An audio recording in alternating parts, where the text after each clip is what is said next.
Hi, welcome to our channel Stats Magic, presenting NET syllabus. So now quickly go through the lesson 2 of teaching of unit 1 teaching aptitude. This is lesson 2. So till Dr. APJ Abdul Kalam's definition we have completed. Now the nature of teaching. The nature of teaching. See, going forward I will be using board also. So I'll write whatever the title and the important points are there. I'll just in 1 or 2 words I will write and then start explaining here also. And whenever there is more a requirement to use the board, I'll be using that also. Don't worry, I'll be using that also. So don't worry about it. Now the nature of teaching. In its broadest sense, teaching is a process that facilitates learning. Teaching is the specialized application of knowledge, skills, and attributes designed to provide unique service to meet the educational needs of the individual and of society. The choice of learning activities whereby the goals of education are realized in the educational institution is the responsibility of the teaching profession. So now we are dealing with the nature of teaching. I'll just read this first para again and then quickly go through the next one. In its broadest sense, teaching is a process that facilitates learning. Teaching is the specialized application of knowledge, skills, and attributes designed to provide unique service to meet the educational needs of the individual and of society. The choice of learning activities whereby the goals of education are realized in the education institution is the responsibility of the teaching profession. Next, in addition to providing students with learning opportunities to meet curriculum outcomes, teaching emphasizes the development of values and guides students in their social relationships. Teachers employ practices that develop positive self concept in students.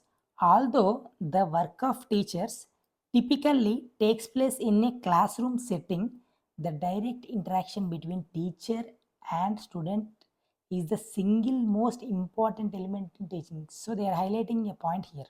What is the single most important element in teaching? That is, although the work of teachers typically takes place in a classroom setting, work of teachers definitely in a classroom setting it takes place, but the direct interaction between teacher and student, the direct interaction between teacher and student is the single most important element in teaching. So note that. Next, if we consider its nature, teaching is. So what is the nature of teaching now? If we consider its nature, teaching is uh, A, B. See, three. They have given three. One is dynamic, social, and human. One nature is dynamic, social, and humane. B. Second one, both art and science. C. Third one, diverse in application. So the nature of teaching is dynamic, social, and humane. One, both art and science. Two, diverse in application. Three. Now one by one, dynamic, social, and human. Teaching is not a fundamental concept because it is greatly influenced by social and human factors which are dynamic in themselves. So teaching is not a fundamental concept because it is greatly influenced by social and human factors which are dynamic in themselves. There is a dynamic, social, and human. Next, both art and science. Teaching is both art and science. It calls for exercise of talent and creativity, making it an art. Okay, it calls for exercise of talent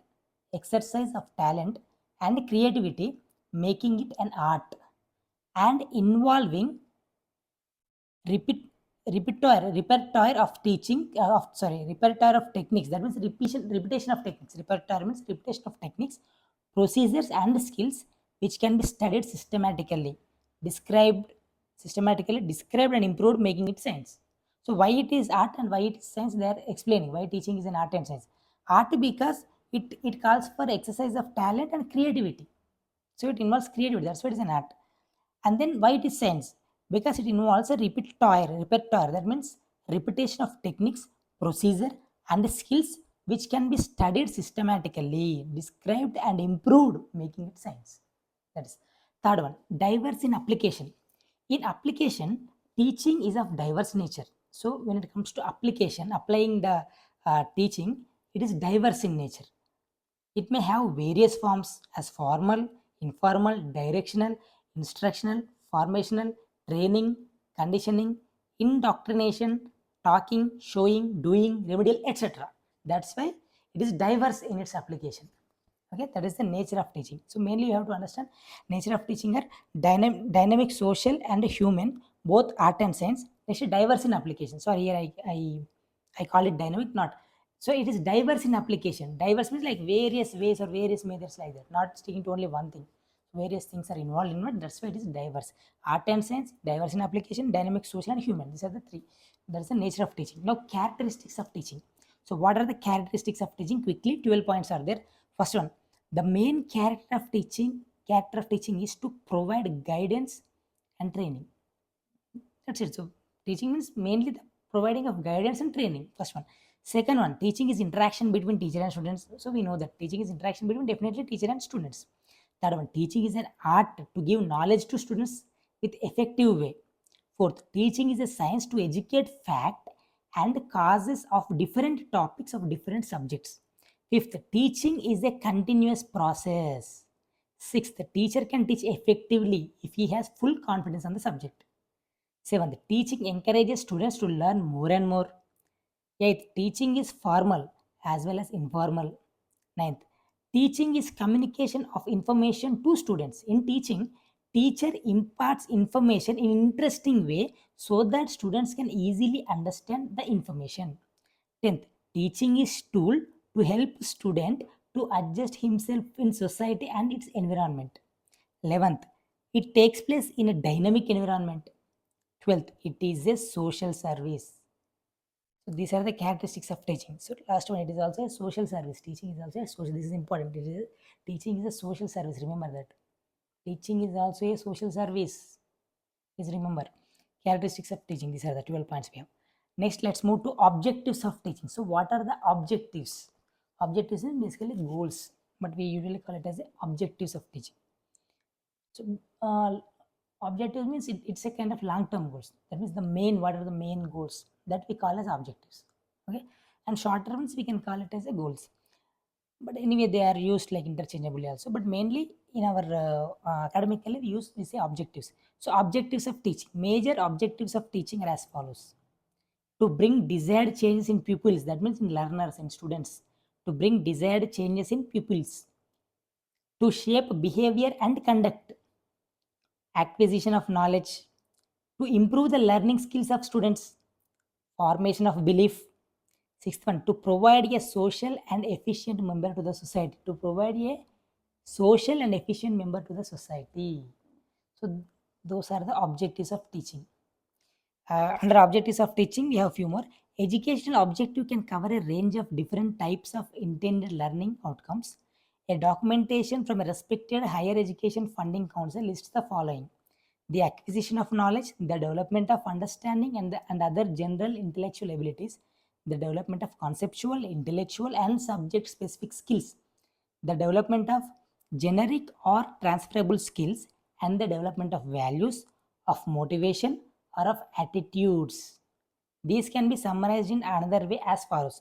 So, whatever I read now, they have given point by point. First point is personal transferable skills.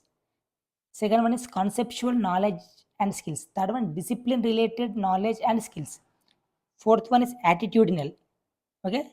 Again, there are few more also. So under each one, there are again some matter is given. So first one, personal transferable skills include interpersonal as well as personal skills. Includes also most enterprise competencies.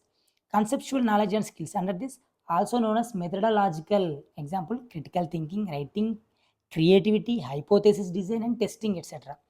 Discipline related knowledge and skills: subject knowledge and understanding, subject specific skills. Example: in lab. Attitudinal: values, motivation, and attitudes. There should be an appropriate balance between the effort devoted to each of these objectives. Some of the most important objectives of teaching are as follows. Again, the some most important objectives they have given again. One is imparting an adequate knowledge of the subject matter, equipping the prospective teachers with the necessary pedagogic skills, enabling the teacher to acquire understanding of student psychology, developing proper attitudes towards teaching, developing self-confidence, enabling teachers to make proper use of instructional facilities. So all those are under objectives of teaching. Okay. Now quickly move to levels of teaching. So with these levels of teaching, we'll close this video. Okay, levels of teaching, as we discussed in the previous video itself, the broadly what this unit covers, they have given in that we have said the levels of teaching also. So one is memory level teaching, understanding level teaching, and reflective level teaching. So three we have discussed. So first one is let's go to memory. They have given like shortcuts also. Memory level teaching is MLT, memory level teaching, ULT, understand level teaching, RLT, reflective level teaching. Okay, now memory level teaching. So, okay, memory level teaching, it is the first and thoughtless level of teaching. So, it is the first level of teaching and also thoughtless level of teaching. It is concerned with memory or mental ability. So, it is mostly concerned about memory or mental ability that exists in all living beings. Teaching at memory level is considered to be the lowest level of teaching. So, this level is the lowest level of teaching.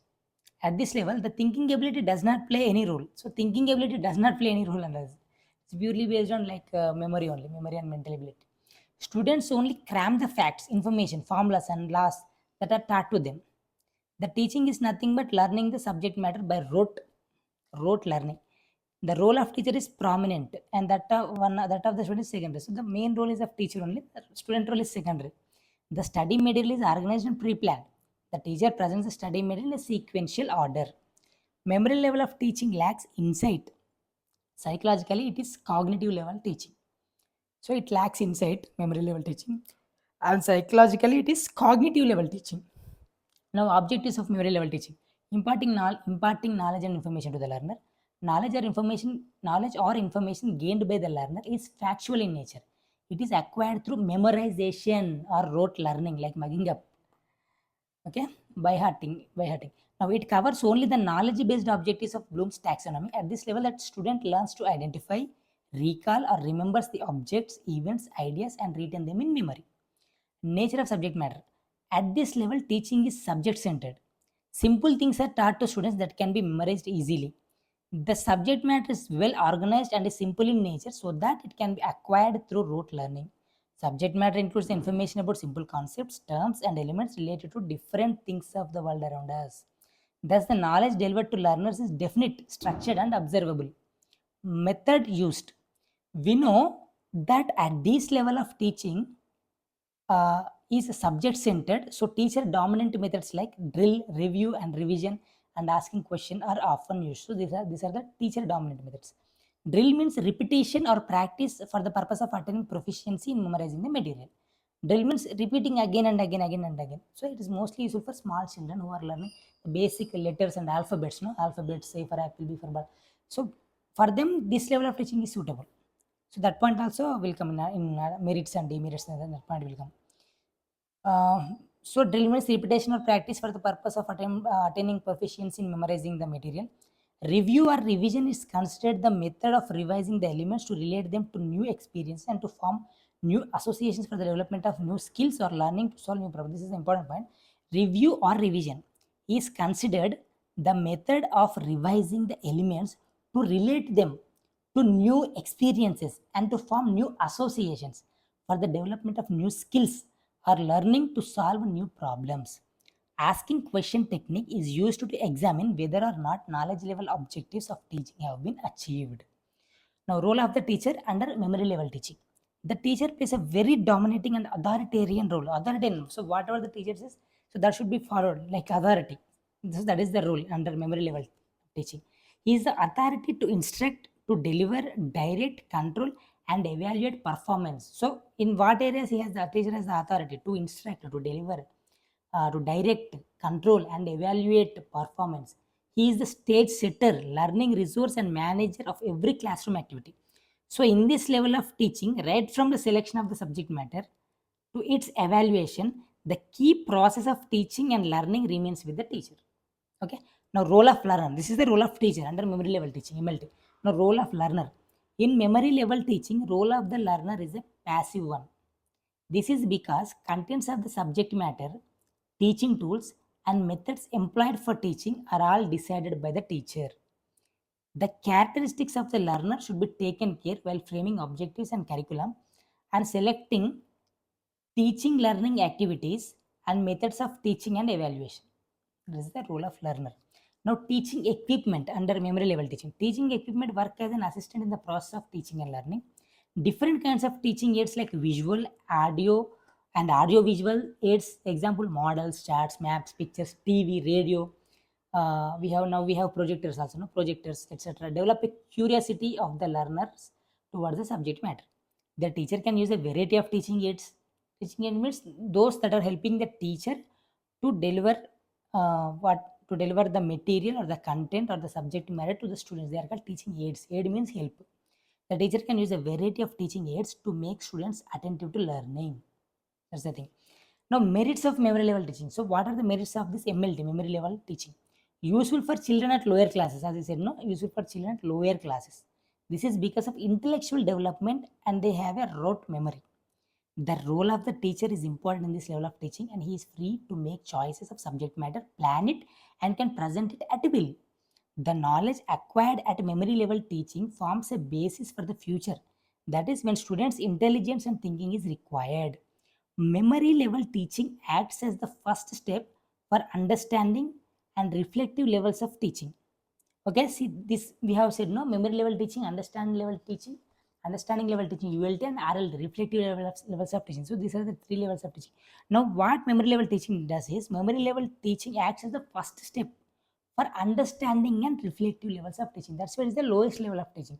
So after this only we move to understanding and reflective levels of teaching. That's why this memory level teaching is more suitable and it is compulsory for small children at lower classes, because they're mugging up of alphabets and repetition of alphabets and A for apple, B for ball, and the numbers 1, 2, 3, all that is required. So that is all memory level teaching. So that's why it is the first step for understanding and reflective, which are the next levels of teaching. It is a prerequisite for an understanding level of teaching. So this memory level teaching is prerequisite. That means it is compulsory uh, to move for moving into understanding level of teaching. That's it. Now, what are the demerits of memory level teaching? This does not contribute to the development of the student's capabilities. Since at this level, student learns by rote, the knowledge gained does not prove helpful in real life situations as it does not develop the talent of students. The pupils are kept in strict discipline and cramming is insisted on this teaching. Intelligence does not carry any importance in this type of teaching and it lacks motivation. Okay, see what is happening when we say merits and demerits is it is basically useful for small children, as it is said here. So when we uh, see from the point of understanding level and reflective level of teaching, what that is doing, that is especially suitable for higher class students. So from that point of view, whatever the advantages are there, those advantages, since memory level of teaching is not satisfying those things, they become disadvantages here or demerits here. That's all. So they become demerits here, and whatever they cannot provide become demerits there. So it will change like that in other areas also. So merits and demerits work like that. So next, let us it is already 18 minutes. Huh? So understanding level and reflective level we'll make in another video, not a problem. So this is like lesson 2. Next we'll be getting into lesson 3. So we quickly go through that because levels of teaching is important. There are more chances are there to ask questions from this, because 3 are there, no, based on these 3 levels, in different ways multiple choice questions can be asked. So okay, next video in lesson 3 we go to ULT, understanding level and reflective levels teaching, and if there is time we move further also. Yeah, thank you. Please provide feedback and a comment.